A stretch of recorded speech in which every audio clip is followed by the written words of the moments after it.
You're now tuned in to Keeyzo's Corner.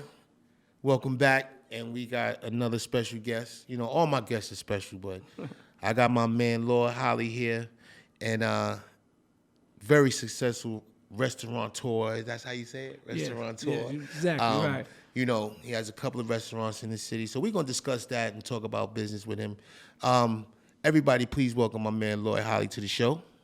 Thank you. I appreciate it. What's going on, bro? Me. Same old thing, man. Long time, you know. Yeah. I'm glad you finally pulled up. You know, we saw each other last time. We was like, yo, we're going to come pull up on you. Exactly. And it took a couple of weeks, but, you know, it wasn't that long. We got it done, We got though. it right, you know? So, you know, I've been talking to a lot of people about business, right? And you know, some people think it's easy. You know, I'm gonna just start a business and I'm gonna be successful if I work at it. And I'm like, listen, you gotta have a plan. You gotta have capital. Right. Because I think people get it twisted because capital is like the biggest part of building a business. You know what I'm saying? Like if you don't got the capital to build a business, then what are we doing? You know? Exactly right. Because a lot of people that I know, you know, especially in the fashion industry, they want to, oh man, I want to be like you, man. I want to do. I'm like, how much money you got? Yeah. You know, and the days of, I've been created and you just funded. Those days is over. Nah, you know what I'm saying? But but tell us a little bit about your business, how you started it. You know, the location. Obviously, you know, you picked some really prime locations. Yeah, well, Jasmine, it started in the COVID. That's my first one. We've been open like 3.5 years now. Right. So like someone said to me, like instead of trying to beat the system, you should try to get everything you want in COVID because everything is low. So me, my girl, my wife, we went looking. Her mother was with us. We went looking, and we stumbled up from real estate on Restaurant Row in Jasmine's. This owner happened to catch COVID and left everything. Wow. So as soon as we walked in, we was like, we take it. Now, I don't know nothing about the restaurant business. Right. Yeah, because was this out the blue, right? Right, I'll take it though, because we can learn about it. Right. So we went online, we got our food handling license, we did some things and whatever. And then I called my man Don Poole from Chop House. You know, Don got the answers. Yeah, he walked me right through everything. But to tell you the truth, something funny, I called him when I got it. Right. He was like, yo, I got a perfect spot to put another Chop House. But he was busy. But when I hung up the phone, my girl was like, what you calling for? You got me right here. Exactly. How much money you got? You know what I'm saying? Yeah. So we took off from there, and then we incorporated another partner because when she seen it, she was like, "Looks like y'all gonna have fun. I want to have fun." Right. All right. Well, you want to have fun with us? Come on. Right. You know what I'm saying? So it's 3 of us. Okay. You have Jasmine Gerald and Linda Solomon and myself. So we had fun doing it. And her mother. Her mother is, she oversees everything. Right. Like, cause she used to do a restaurant in Dominica. Okay. You know what I'm saying? So she walked us through it, and we got up and running. Mind you, they are shutting restaurants down. Left and right. right. And we're open up. We don't have no liquor license, no nothing yet, but we opened up. Right. You know what I'm saying? We did everything the right way, and we waited till the liquor license come, and then we took off. But what really made us take off was TikTok. This young lady came in one day and put us on TikTok. It's over. And we didn't even know. I don't even know about TikTok. I never Twitter, none of that. So she did it, and everything just went crazy. Right. And then I hunted her down. I had my assistant hunt her down and gave her a job. Wow. And her mother and her came to see us. And she's like, all right, do it for 6 months. She ended up doing it for 9 months. And it took off from there. Yeah, because I pulled up on you one day and had some of your food. It was good, bro. Like, yeah. And I didn't even know you was there. Right, exactly, Taste. right, yeah. Taste Incorporated. Right, He know he came everything through, was yeah. going on. So he was like, yo, let's go check out L's restaurant. And I'm like, L got a restaurant? He was like, yeah, right over here on 47th. I'm like, oh, Yeah, okay. 46. 46, my on bad. Restaurant Road, yeah. Yeah, 46. And I was like, oh, okay. And when I came in there, the drinks was good. The food was good. Right. I tell you, I was coming back. I didn't get a chance to come back yet, but me and wifey gonna pull up on you. We definitely gonna pull up on you. Well, we got another one too, a little more upscale. It's right across the street. See, Jasmine is the theme we do is love for everyone. No, one love. The new joint is called Love for Everyone. It's the name of it. That's what Samir means. So everyone can come in and enjoy it. It's a little more upscale. Right. Everything's a la carte. The menu is nice. Right. So it's Caribbean mixed with French. Oh, okay. So we have duck, lamb chops, escargot, and we have jerk chicken. I ain't never had no escargot. Yeah, I'm not having it either. They tried. I was in France. They tried to get me to do that. So but, we gotta give the people what they want. Nah, we have jerk chicken, curry chicken. We have oxtail, but it's pulled off the bone. Okay. For the ones that don't want to be messy and sucking on the bone. Bass, fish, snapper, but cooked with a different way. You know what I'm saying? And it's sexy. The club, it's like a lounge. It's a lounge. And it's sexy. When you walk in, you're going to be like, I want to throw my party here. Okay. That's it's funny that you said how you got the spot. You really didn't know anything about restaurants, and you just dived in and then figured it out on the fly. Because that's kind of similar to how we built FUBU Radio. My partner, he hit me like a year, like I think it was like 2014. He was like, yo, you ever think about doing a radio station?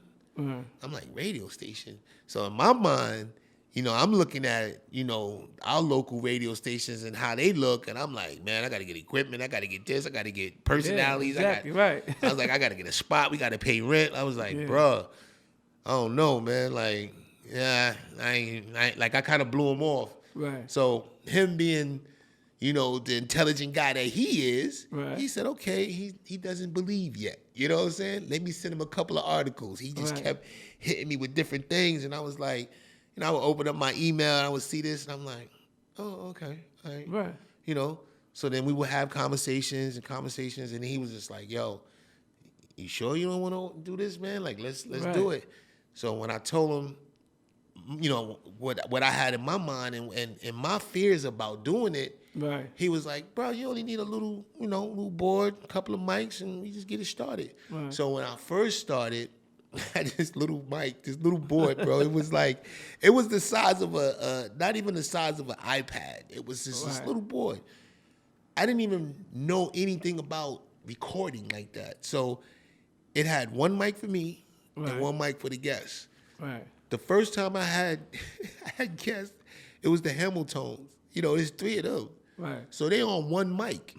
Like, it was horrible, bro. But you got about 4 or 5 mics. Oh yeah, we good now. Right. We didn't stepped it up a little bit. Exactly. But it was crazy because my engineer was like, bro, we can't do this. Everybody's on one mic. If this guy talks low and this guy talks high, there's no adjusting it. Yeah. So I had to figure it out on the fly, But exactly right. I guess what I'm really trying to say is sometimes you just have to start.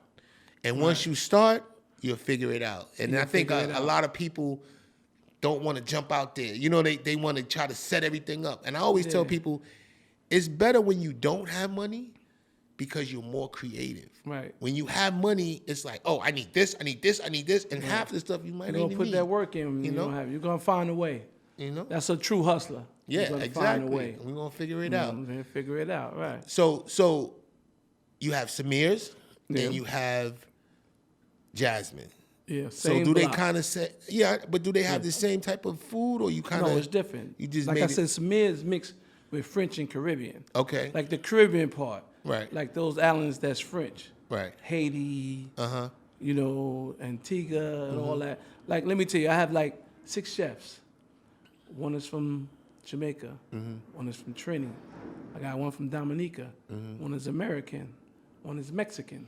Wow. So you got all type of flavors. Yeah. So, And I just got another one that starts next week. He's from Nigeria.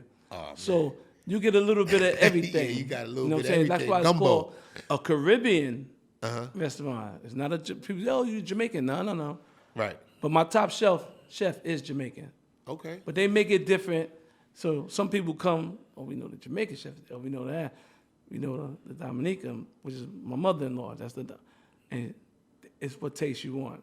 And then over there, I have, my chefs is Basil. I gotta give them a shout out. Stefan, Chris, David, and my mother-in-law, Miss Gerald. Right. You know what I'm saying? And Isaac, I call him Ice. That's the Mexican chef. And Suleiman, he's from Nigeria. They work it together, they put it together, and they figure it out. It's funny you say, talk about Africa like that. As I went to Africa one time, and I was eating the food over there. Right. And the visual that they give you in the United States is, it's no place to go. It looks like this, and when I went over there, bro, it was just something like I've never ever seen before. I was like, what? They don't show us all of this. It's still on my bucket list. I haven't been. Oh man, you gotta go. Been. But it's on my bucket list. It was crazy because they had us in Johannesburg when we were opening up a store, right? Opening up a store in the mall. So being out there was like being on 34th Street. Like it looked just like 34th Street. Like it was. I was like, wait a minute, because I wouldn't even picture that. Like, I'm out here. I'm out there like what? I'm in never Africa. had this vision, and So I asked my guys that were taking me around. I said, "Yo, let me see the bush. I want to see the bush too. I want to go. You want to go to the hood? Yeah, I want to see everything." So they took me to Soweto, to this restaurant over there. And the restaurant, they compare it to Sylvia's. How everybody knows Sylvia's in Harlem. Yeah, exactly. This was, and I can't remember the name. I gotta reach out to him and get this name because I keep talking about it. I don't know the name. Right. But for the first time, I had beef chitlins. Mm-hmm. Not the pork chitlins. I had the beef chitlins, and I've ate chitlins. I haven't ate it in over 20-some years. Right. When I was little, growing up with my grandmother and all that. But they had beef chitlins, and I was like, beef chitlins? I put a little hot sauce on it, and it was good, bro. Like the food over there was so tasty. Yeah, so I know with you having all of these different chefs and with all of these different, combinations going on, it should be a hit. My top chef. You ever ate at Footprints? Yeah. So I got Basil. That's Basil. He's with me now for the last 2 years, and that's the dude that do I call it jazzy. We call it jazzy pasta because we can't call it Rasta pasta. Right. I don't even say it because they send us a little couple of things talking about y'all can't name that. But if you go anywhere else, they got Rasta pasta. But he came at us. Oh man. So we said, all right, well, it's jazzy pasta, and we're gonna switch it up, and we're gonna tweak it a little bit, and we name it jazzy pasta. You know what I'm saying? But that's my top chef over there right now. And he came from Footprints over there. Yeah, that's deep. That's deep. I know, back in the days, we used to run into each other in the clubs. And, exactly, right. It could be in There Miami or days, wherever, I don't really go out that much like how we did back in the day. I was seeing you. I did the Brooklyn Chop House 3 weeks in a row. I'm talking about back in the days. Oh yeah, back in the days we was everywhere. Cause I'm gonna give you one time I saw y'all out, and I came out the club and I seen back to back roses. Right? Am I the right car I had? It was Bentley's, Bentley's, yeah. Back to back. I couldn't afford that. That wasn't me. Those wasn't mine. I was like, who cars are these? And I seen you and your partners coming in. I said, oh, they tore it down tonight, huh? Oh, yeah. That was back to back. You, Jay, Damien. I remember. I always tell this story. What's the Carl? This dark skinned dude. Carl, yeah. Smooth, quiet. Yeah. Always say, yo, what's up? You all right? We call him C Boogie. You know C what I'm Boogie. saying? I just know him. I don't know his name, but he always shook hands and said hello. You know what I'm saying? Nah, back then, man, it was crazy because I remember when Jay and Dame got the Bentleys. Yeah. Dame got it first, and then we bought Jay one for his birthday. Right. His birthday came, I think it was his 30th birthday or something. We bought him his joint, and I was always a Mercedes type of dude. You know, I always, because my stepfather, you know, my brother and sister father, he always had every Mercedes that was out. He had all of them back in the day. So I always wanted one. And when I rode in, and I was like, oh, I'll get one of these when I get older. You know what I'm saying? So I had the Mercedes. I think Carl had he had the drop top Corvette. And I remember pulling up to a Puffy party one time, or D Diddy or whatever you want to call him, Love or whatever. Love. But we pulled up to his party one night, and he saw us pull up, and he was like, "Man, y'all get this from clothing?" like he couldn't even. He was like, "Wait a minute, y'all riding like big boys off of clothing?" And here comes Sean John. And here comes Sean John. So and he said, "Yo, I'm gonna come up and see y'all." And I remember him coming up and talking to us, and I was like, "But you know, back then, man, it's like now I feel like an old head, man. I go in the clubs, man. It's like nothing but." You know, it's cool. Like I felt good going to Chop House because it was everybody from back in the days. Everybody was there, age appropriate. You know what I'm saying? Yeah, everybody I go was looking Tammy good. Ford have a nice joint too. Yeah, Tammy, big shout out to Tammy. It's the music, music we want to hear. She's doing her thing now. I like that. Yeah, but you know, back then I remember one time we was in Miami, and they had this little, I would call it a BS VIP little rope with a little bench, and it wasn't even 4 feet wide, and everybody was kind of getting back there and standing back there, and I was like, I ain't getting back there, man. Give me a drink, bro. You know, I get my little thing, I start moving through the crowd. But see, that's why you and Jay, out of y'all, know most of y'all move through the crowd. Yeah. Your man C Boogie and Damon, y'all stay right there. But I'm gonna ask you this question, right? And it's rumors. And I don't know if it's true, but I always wondered. It's 4 of y'all I seen out, but y'all always had 05. So listen, hold on. Let me ask the question. Everybody tell me LL, Todd Smith, whatever, was the 5th one. Is that true? No. No? Okay, then. No. Look how long I've been hearing that rumor. But I'm going to tell you what happened. We had my man, Damon had this kid that he knew he used to bring him around. And that's how I met him. I met him through D. Right. But he had this chick, this bad little chick. You know what I'm saying? Yeah. But she was almost like, she was a little stubborn. Like she wouldn't let him work. Right. Like if she wanted to move to this or go over here or go over there, come on. He'd be in the middle doing something. She'd be like, come on. Right. I need you over here. And he would stop what he's doing and get up and leave. So after a long period of doing that, I remember Damon was like, yo, when we get this deal, man, I ain't taking old boy with us, man. Right. And at the time, I was like, bro, you brought this kid around here. You know he's stealing everything moving. Right. I was like, I ain't trying to have that issue, man. Like, let's take him with us, and we figure it out. And if he work out, he work out. If he don't, he don't. And we couldn't get him to work. Like, he would not do any work. Like, we would be like, yo, bro, take the FedEx box downstairs. You didn't even have to go out the building. Just take it downstairs. He wouldn't do anything. So after a couple of years, I think he might have lasted like about 2-3 years. Yeah. And then he just let him go.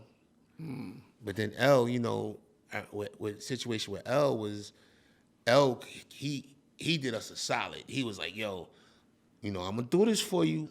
But I got this deal on the table, and I got that deal on the table. But, you know, y'all a little persistent, so I'm going to do this for you, you know. And if y'all get any money and y'all work anything out, holler at me. You know, come back and holler at me.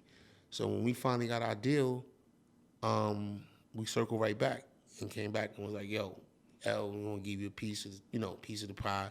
You know, we want you on board, so we took care of him. And it's only right. And then he did the Gap commercial. Like, we took care of him before the Gap commercial, and then he went out. Because, L, like, honestly, bro, real talk, and I've seen different cats, you know, be a spokesperson or spokeswoman for, you know, a brand. Right. He went 150%. Bro. Right. Like, he was doing things like, it was basically like he never had to buy no clothes. He would be like, yo, Keith, Right. Send me some new stuff. I need this. I need that. Right. I send him stupid boxes. Like, here you go. And he would wear it on the show, on tour. Then he was sending us pictures with the president. What's my boy name? The president that everybody called the first black president. I can't even remember his name. Who that? The one that had Monica Lewinsky. Why am I forgetting his name? Bill Clinton. Bill Clinton. Bill Clinton. He had Bill. He's standing in front of it with Bill Clinton and Hillary Clinton with the FUBU on in the middle. I'm like, wow. Right. So, but yeah, we took care of him and you know, he did that. But he was one of the best I've seen do it. You know what I mean? Right. And he took us to levels that I don't even think we would have gotten. And it's crazy because even when we got the call for that Gap commercial, I was like, yo, if he pull this off in the Gap commercial, this is gonna be crazy. Yeah. So we're watching the Gap commercial, right? So we see the hat and we all geeked and we like, yo. And when he said for us, by us on the low, There you go. we was like, yo. That's what made everybody think that. Nah, it was crazy, bro. But I never took the time, not that I didn't care, but I said, one day I'm going to ask them. Yeah, who's the fifth person. He actually kind of like sort of became the fifth person, actually. Okay. So I can't say that that's not true because he actually became, because our boy was already gone at that point. Like this, so. let me tell you, you heard this one of my partners too, Demencio, Montana. I've heard of that name. I heard This somebody. is young Demencio. You know his father, Demencio. I heard of the name. I'm not sure if I know who it is. His artist, well, our artist, just did something with the beat Backseat of My Jeep. And he has a single out, More Money and Can't Lie. Like, you know how some people like the music game, not no more, but we believe in him. He's going to be the next one. All right, well, bring him through. I'll bring him through. Like, you know, we'll through. set it up and I bring him through or bring Demencio through. Yeah. And y'all can kick it with him too because he's going to be next one. I mean, like now, you know, I've been hearing and I just heard. His name is Ruff. Rough? Yeah, okay. Ruff. So if you even, Google him and listen to No, I'm some gonna of the check it out. I'm songs, gonna look him up. he's good money right there. I just been reading the blogs and everything about Juicy J. It was like, you know, the sales of hip hop is down 40% and this, that, and the third and all of that. And you know, they try to portray like this hip hop is dead. It's never going to die. Dead. No. It's never going to die. It's going to shift. Whether if it change. Yeah. Because I'm not going to lie. Some of the stuff I don't understand, but I like it. Yeah. And it might take me a while to listen to it, but I like it. Listen, bro, the people before us, when we first came out with this hip hop stuff, they was like, man, what is this garbage? You know what I'm saying? Nah, you got to run with the times. I think. You got to. And you got to change. Like, because you got to remember, when hip hop first came out, the older generation was saying, what is this garbage? Exactly. So now we're a little older. We like, now it's the number one. It's the number one music genre out there right now. Right, exactly. And you know, it's crazy because we have to change. Even me, like when I was doing this whole FUBU clothing thing, I was like, man, you know, this thing is slowing down. What I'm gonna do? You know, like I was just trying to figure it out. Right. I did a little modeling agency because my man was getting. He was showing me checks for like 10 racks, 20 racks. He was like, yo, I'm getting it. He was like, you get in this game, you know all the models, everybody know you. They gonna sign up with you quick. So I did that for a couple of years, but when I first did it, it was like, I started seeing the checks was coming through. I was like, oh, this is good. Right. And Twitter came out, right? I never had one, but I know. But when Twitter came out, the models figured out, why do I have to give you 20% of my money when I could go on Twitter and find these people myself and hit them up and then submit my stuff straight to them, and I ain't got to give you anything. Right. Number one, I thought that was kind of slimy because it was like, I'm going to represent you. I'm going to get you to, you know what I'm saying? Right, if you going in there representing yourself, they're going to beat you. They're going to get you. Especially if you don't know. Yeah, they're going to get you. Right. You know, I may have a little more leverage because of my name at the time. I may be able to get you more. Right. So I was doing that for a while, and then the Twitter thing kind of slowed it down. Like, I wasn't seeing the checks come in so much. Right. And I was like, oh, man. So then now the checks ain't coming in, and everybody's like, hey, can you front me $2,000 so I can pay my rent? And then when I get my next check, I will send it.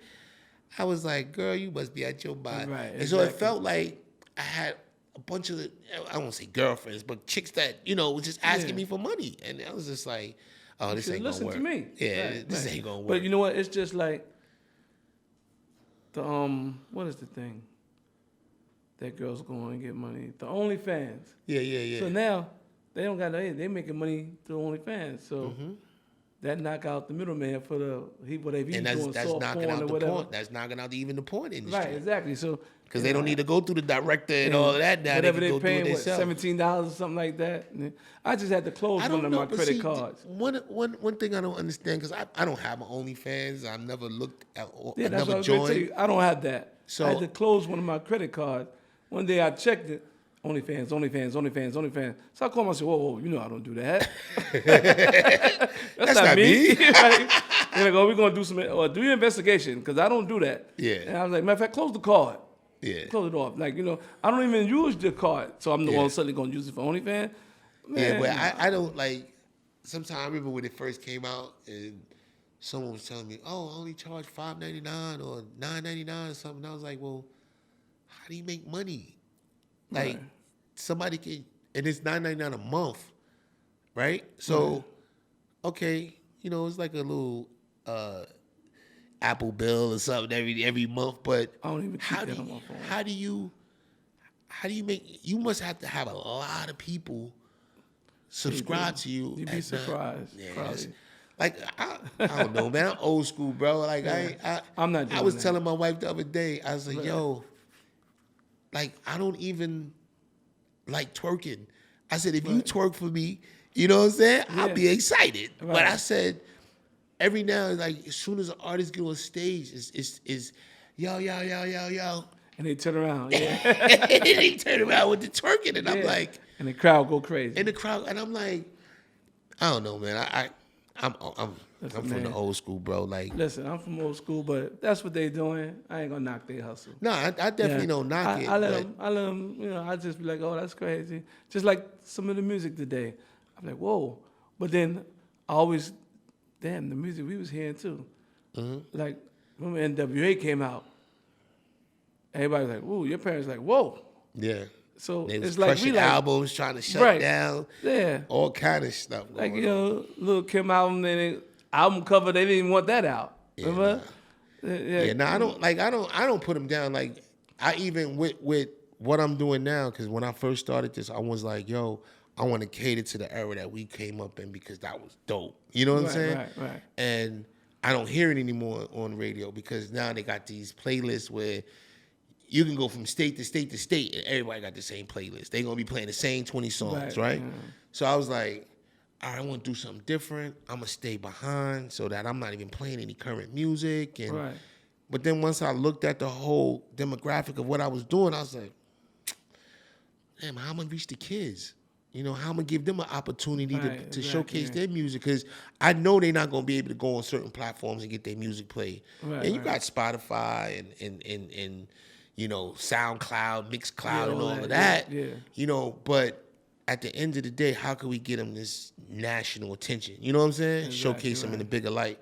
So I created the Power Connect show with me and my boy EJ the DJ, and his motto is, if he likes it, he's playing it. So all you gotta just be dope. If you put out some dope music, we gonna play it. Exactly. So I was able to turn it around and start doing that. But then I also, dealing with my program director, he was like, I understand what you're trying to do, but we got to do it this way. Now, we ain't gonna play everything that everybody else is playing, because we gonna put some of that old school in it too, and take it back.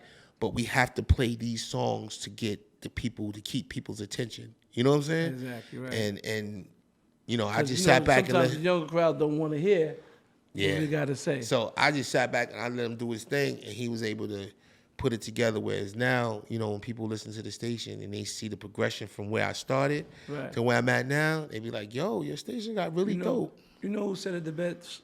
What was the award that Busta Rhymes got? Mm-hmm. He said, so you OGs, you got to stay relevant so the young G's will listen to you. Yeah. If you're not, they're going to look at you like, what you going to tell me? Look at you. Yeah. So you got to stay. You got to stay, you got to stay looking your best. Right. You know what I'm saying? Even if you want to taking care of yourself. You know, don't be coming out here looking. You all got to look crazy. Like that's another thing that reminded me. Jay one time see me in the club. Your partner. He said, "Yo, we got the rights to Fat Albert, the characters. Y'all got the rights to that, right?" So I said, "Word." He said, "Yeah, we give a knock Iceberg out the box." So I said, "Jay, do me a favor. We older now. You got to make something for everybody. I'm gonna buy it, but don't put FUBU all over it. Put the character on it and put your little symbol right there."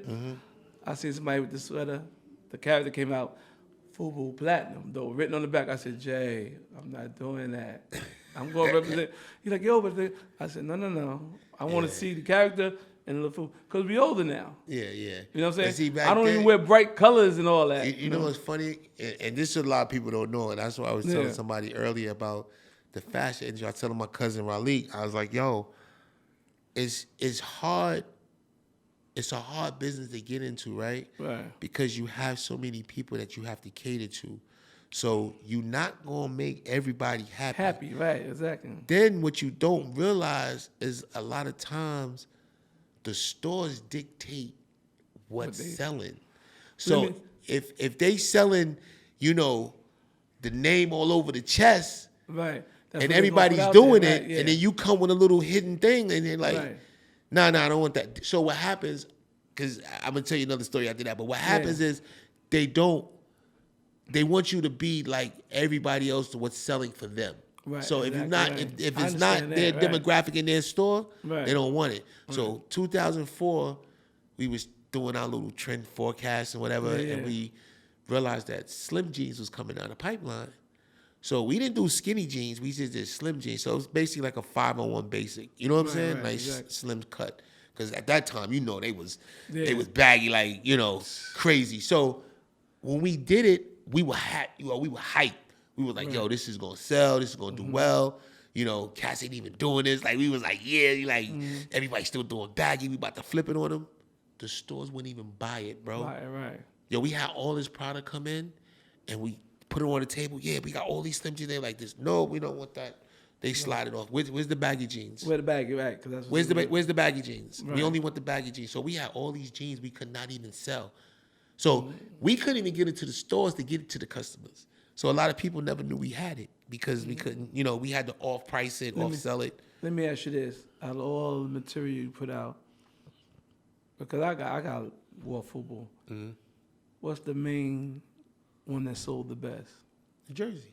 The jersey, yeah, because I still got my FUBU jersey. Yeah, the jersey. With the velour sweatsuits.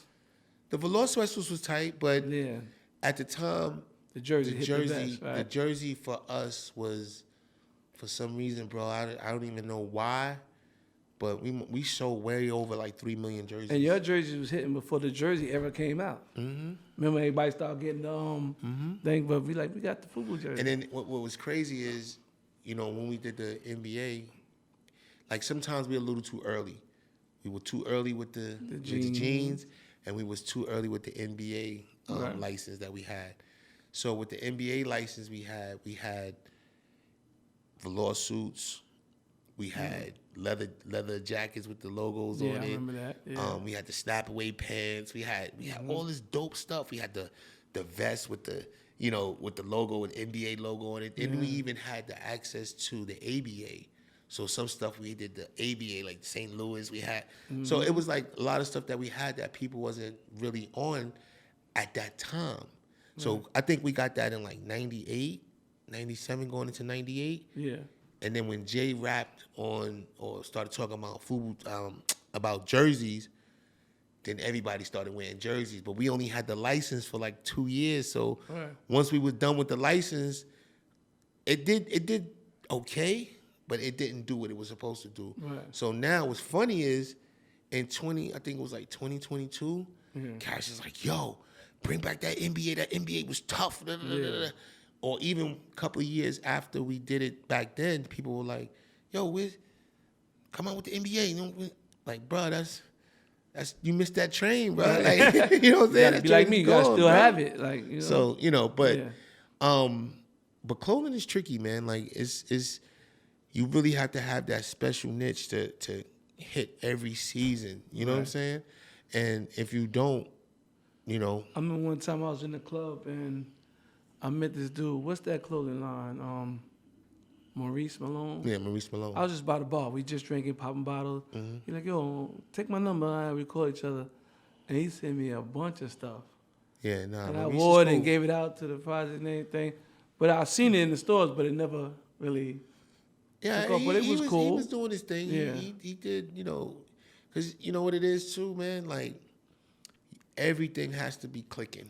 Right. Like, when I mean everything, you got to have the right capital or the backers behind you. Yeah. You got to have the right movement at the time.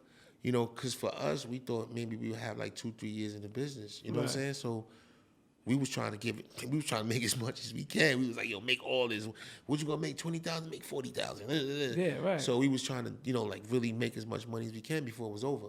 Mm-hmm. And that wasn't the move, you know. Mm-hmm. But it helped us, but it hurt us as well, because by the time 3-4 years came down the line, we had so much product out that you be in the club with your fit on, thinking you rocking, and then another dude coming with the same fit, and you exactly, like, yo, what the? Then you got to take off your jacket because you don't want to look like old boy crossing the club. That's like, I remember one time I went to Harlem Day or something, and that's when Damaged and Used was out. Uh-huh. So I got the damaged jeans, the damaged shirt.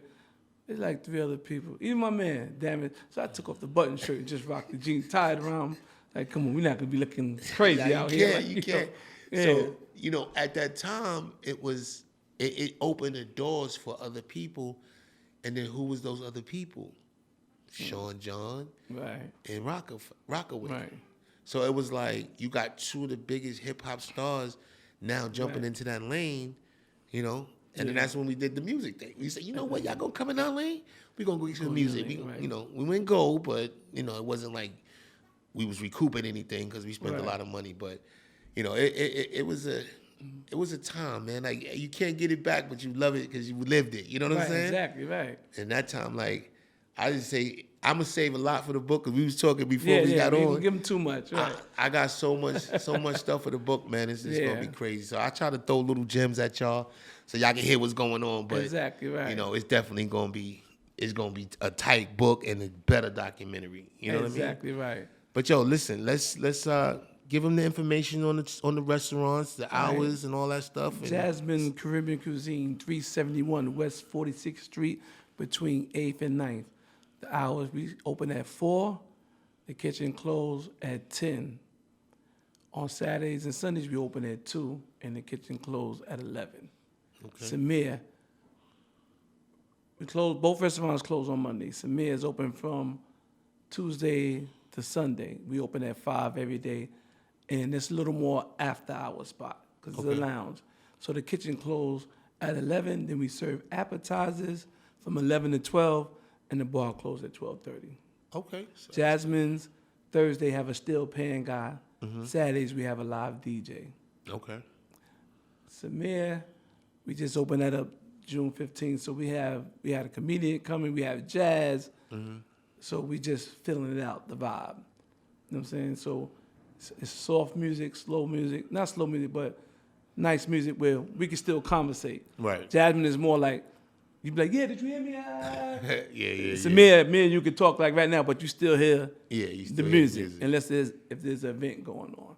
Okay. We keep it to a limit because I have tenants upstairs and, you know. Yeah, well, you know, I'm looking to do a little launch party, so maybe I'm going to come down there and do that, because I think I'm going to do it here, but I just don't want people in here spilling drinks all over the place and bumping into my cameras and stuff. You know what I'm saying? So I'm going to bring Ruff and Dementia up. Yeah, definitely. And we do that maybe next month whenever you get a chance. And yeah, just let me know. Just hit me in the Ruff jack and we figure it out. He can tell you everything. I'm just going to sit and make the drinks. All right, that's what's right up. there. Yo, appreciate you, my guy. Always. Make sure y'all tap in. You know, you got some dope restaurants. I've been to Jasmine's. I'm going to go to Samir's. Right. And make sure I check that out. But y'all check that out. And y'all keep it locked right here on Keeyzo's Corner. We out. Peace. Yep.